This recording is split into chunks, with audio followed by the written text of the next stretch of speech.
I rise as a voice for the great people of Calgary and for our vibrant Jewish communities. In the solemn silence of the Sabbath, violence and terror ensued last Saturday.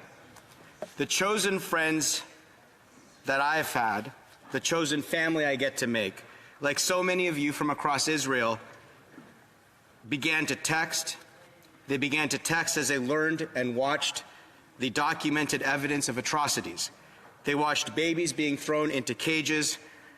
They watched seniors being dragged across the street. They heard news of young people reveling in joy and song and love being slaughtered.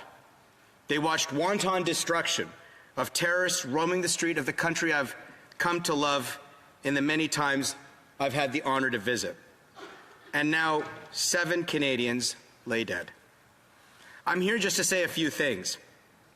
The first is, Israel has the right to exist. The Jewish people, as indigenous to the land, who through the modern state of Israel, tell the story of the most remarkable indigenous revival on planet Earth. And the world is long overdue in recognizing this Israeli legitimacy, this Zionism. Terror runs across the streets of this great country, this amazing, remarkable democracy. Its legitimacy, Mr. Speaker, is being challenged yet once again. Which brings me to my second point. Israel has the right and indeed the obligation to defend itself by itself. In 1948, the world's establishment had argued against its existence as less permanent than other nations. It is a logic that strays dangerously close to anti-Zionism and through it, actual anti-Semitism. Time and time again, Israel has proven them wrong. Against great odds, fighting to preserve its state, proving beyond any doubt its ability to defend itself and its capital. In most incidences, such strength would be taken as an example of Israel's permanence. Yet each time the Jewish state is forced to sue for peace and grant concessions to its enemies who have only one goal: destroy the state, eradicate the people.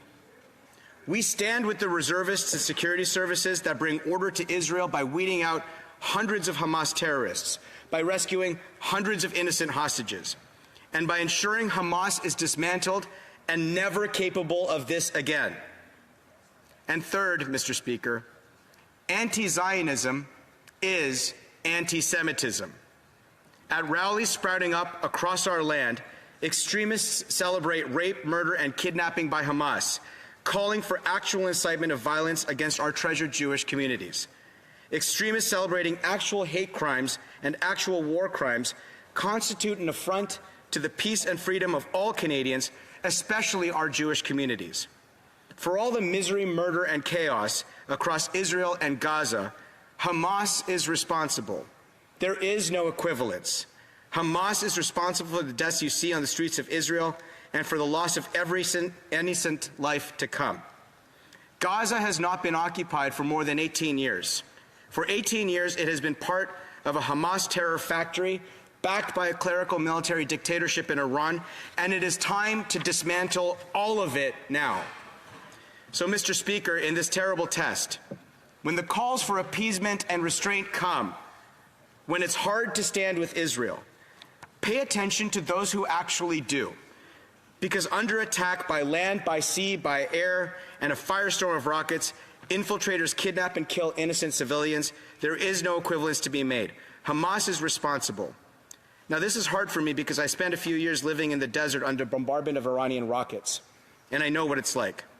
So in the hours and weeks, in the dark months ahead, in the trying times of our defining age, may the blessing of the memories of those who have been murdered over this last week, of those who have been sent to gas chambers, of those who through the millennia have survived, may their blessings fortify us to get this job done, because Am Yisrael Chai.